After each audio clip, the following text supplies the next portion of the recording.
Good evening everyone, and welcome back to Chaosville, and I am your master of horror for the evening, lying in Bedmont. So, the renovations of the base, of the well base, are not entirely complete just yet, but they are complete now to a position where I am very happy to show them to you.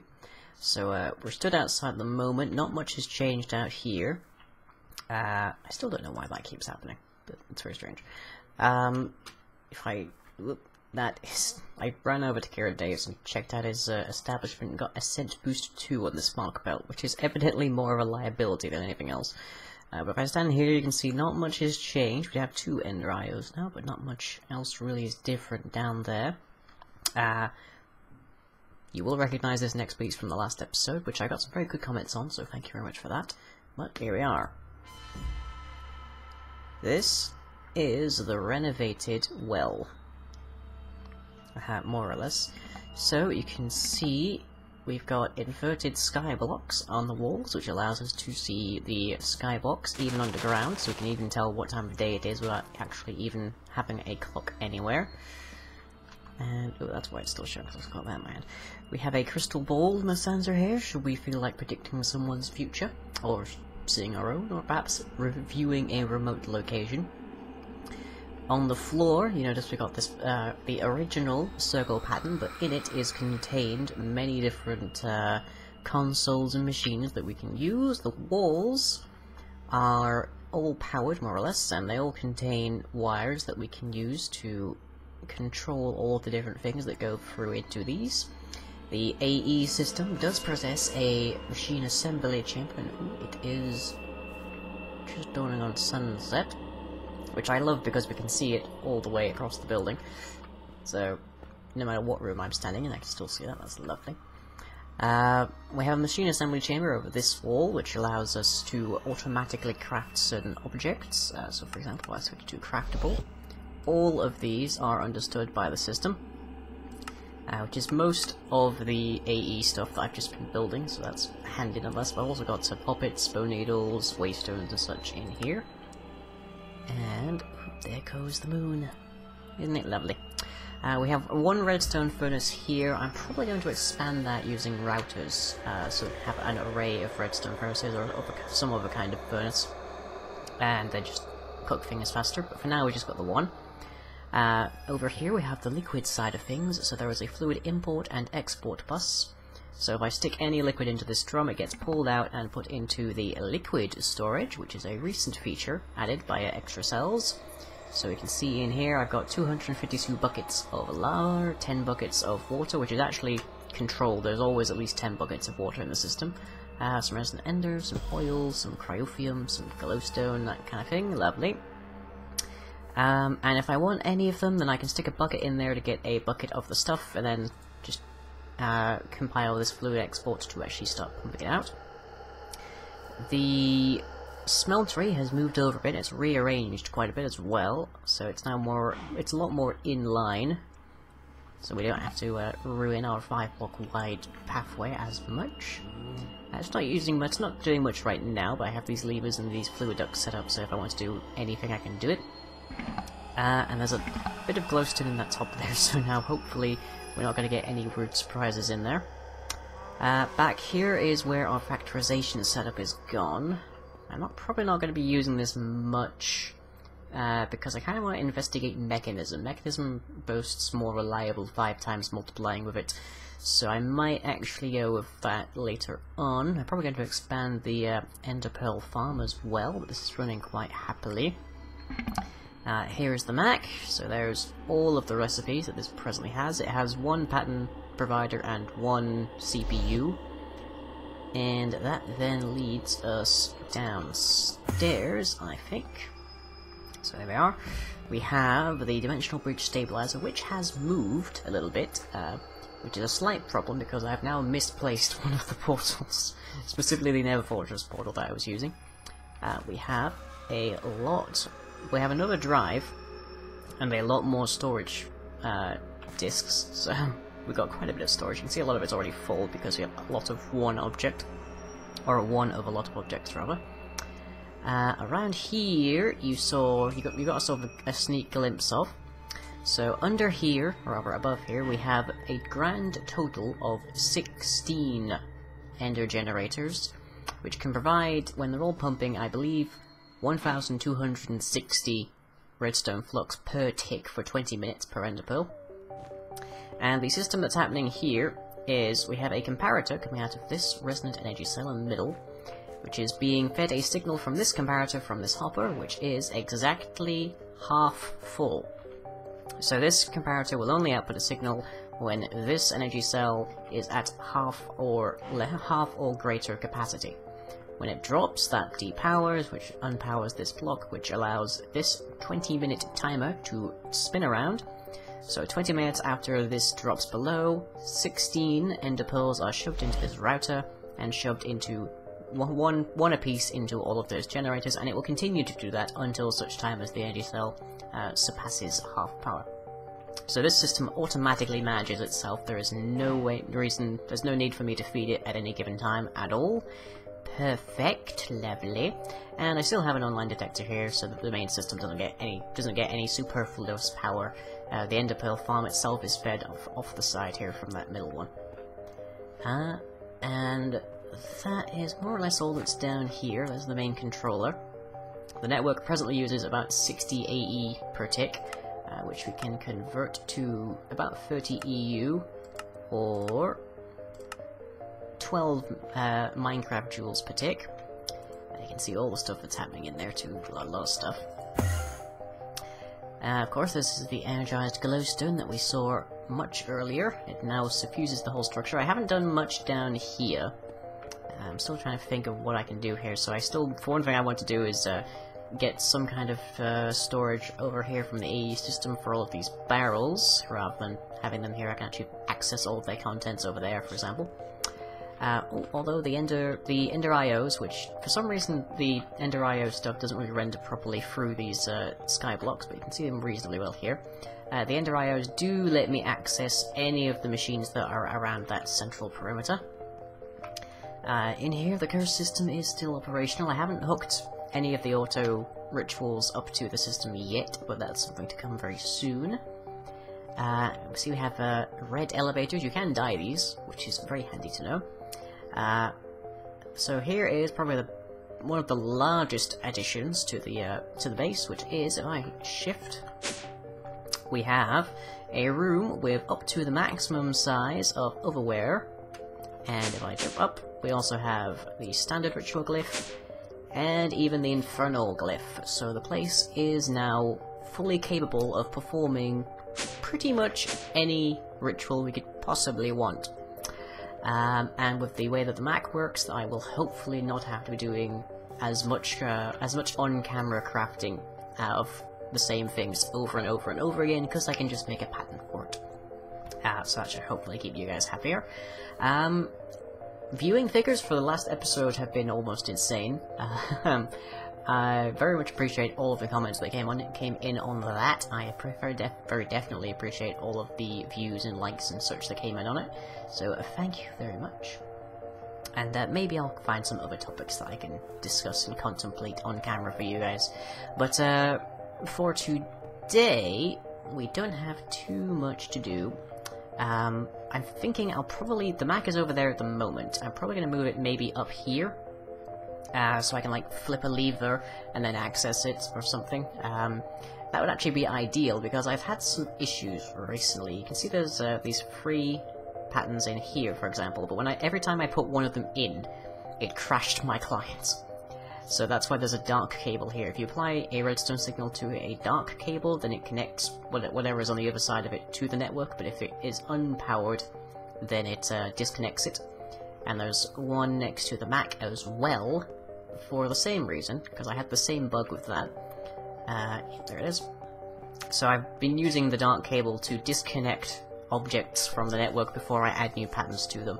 I don't know if that's like an issue that's common. I don't know if that's specific to me, but it's a problem nonetheless, so I've been coming up with ways to avoid it. Yeah, it'd be nice to not have the burping as well. This is still going very strong, but it'd be nice to not have the burping. I did shift the portal that we originally had down there over to here. And this texture that it's got on it is skulls from the... Yep, someone get into bed, please. Alright, fine. I haven't moved this yet, so... Eeh. Butcher and bunts. There. Done. Happy. Right. I haven't really done much with the farms back here. They are still pretty much where we last saw them. I did put some ember moss down here with a torch too, so that we can spread it, because we previously just had the one. And I really need to put a trash can on this system, because it's just overflowing with cactus that we rarely ever use. Case in point. Over here is what I came up with for farming glowstone, because I needed a lot of it to make the energized glowstone. So we've got gelid cryophium down here, just flowing out to its max range. And underneath it, we have the energized glowstone. And that means that when they are meeting up here, they are, see it around on the sides here, you can see it's flowing upwards, it's getting touched by the gelid cryophium, it's turning into glowstone blocks, which these block breakers are then breaking. And then the drops are being picked up by a vacuum hopper, which is shoving them firstly into this barrel, which then goes into this packager, which pulls into this barrel, giving us the blocks and dust. And any excess gets pumped into this trash can, which is presently everything, so there's no way to turn these block breakers off. Maybe that'll be something I'll look into later. Presently, this isn't attached to the system, I think, or at least it's not... Oh, no, it is attached, it's just not done anything. Because I haven't told it that any part of this thing is actually anything that's built into there as yet. The culinary generators are doing pretty dang well, but who knows. But that is more or less everything that's going on. I kind of want to hook this up to the liquids system so that it's got a direct line into it rather than just having a drum here. But that's actually probably a good point for me to show you guys the drum over here that's pumping in. So if I pick this up and stick that there, we can see that it is now draining quite rapidly, about a bucket a second or so. And if I look over here, we should be able to see it climbing. So you see that. 493. Oh, and yep, the barrel is empty. So all of that lava just got sucked out of the drum and into this system. So we now have 493 buckets. Now you can use the you can create fluids crafting chambers to actually like craft inside of the MAC system, the Mac, using the liquids, for example, to make a cooling cell, or potentially to wash our gravels. But it seems a bit buggy. I did test it with cleaning the gravels, and I gave it the recipe for making 1 gravel and making 8. And it gave me back 1 when I requested 8, and then it just stopped. It swallowed 7 dirty gravel. So I don't know what happened to it, and I haven't been able to find it since. But it's weird that way. But by and large, this place is looking absolutely gorgeous. I think probably for our next few steps, I'm going to investigate a little bit into Thalmcraft, because a lot of you have been asking me to investigate other mods. I'm probably not going to investigate Ars Magica too much farther, if at all. And a few of you were wondering why I haven't been using blood magic. And you're right, it does look very much like a horror-themed kind of mod, more or less. It's really more of a... The blood itself isn't really that central a thing, more than... beyond a name, anyways. The reason I'm not investigating it is the same reason that I don't enjoy movies, well, horror movies like Saw, for example. And the answer is, they are gore-based. Gore is... it's possible to use it effectively, but 90% of the time it's used ineffectively. It is then therefore used as a shortcut to horror. Witchery, on the other hand, Witchery gives us a whole wide range of tools, very few of which are horror, well, very few of which are gore-based, but which can very much be used for it. that gives us a ton of different ways to scare and elicit horror effects. Blood magic just does some damage to you, so you can then get ridiculously powerful effects. So, no, I'm not really a fan of blood magic. Also, it requires huge altars, and personally, you may have seen this with Kieran Dave, I don't like to be standing around my base at free health all of the time, especially when my top, like, health is 40. Because you never know when a huntsman might come along. Who knows? But yeah, I'm gonna have a little look around with Farmcraft. I do have a Farmonomicon over here, so we can see where I am with that so far. I haven't really gone very far. So there's things like node tapping, there's things like making the wands, research, that kind of stuff. I probably should get the research things. There's wand caps, you can do a whole bunch of interesting stuff with that now. Great Wood Wand Core, there's alchemy. We might go back to golems, we might see how well what we can do with those guys, but I'm not too interested. Trihammer, I'm still not sure what Trihammermagy is. Advanced Thaumaturgy, so test build nodes. Phalmic Tinkering has a ton of interesting stuff in it, so I might look into that. And then Apocrypha, which is where Kieran Dave gets the Umbral Roses that have gone everywhere. But that is probably the extent of things. The Tainted Arts, there's only one thing in here, so I don't know. Let's see, sometimes thaumaturgy goes horribly wrong, miracles become twisted calamities, and the very landscape twists into hideous forms. Tainted lands are places infected by sick runoff of magical workings, flux.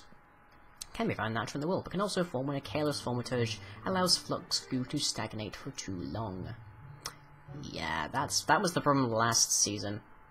If you caused any substantial amount of taint, there was basically no way to clean it up.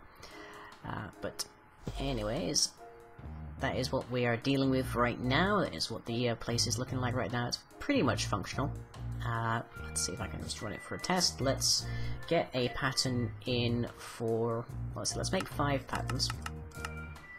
And then let's put a pattern in for the Death Protection Puppet and the Drop of Luck.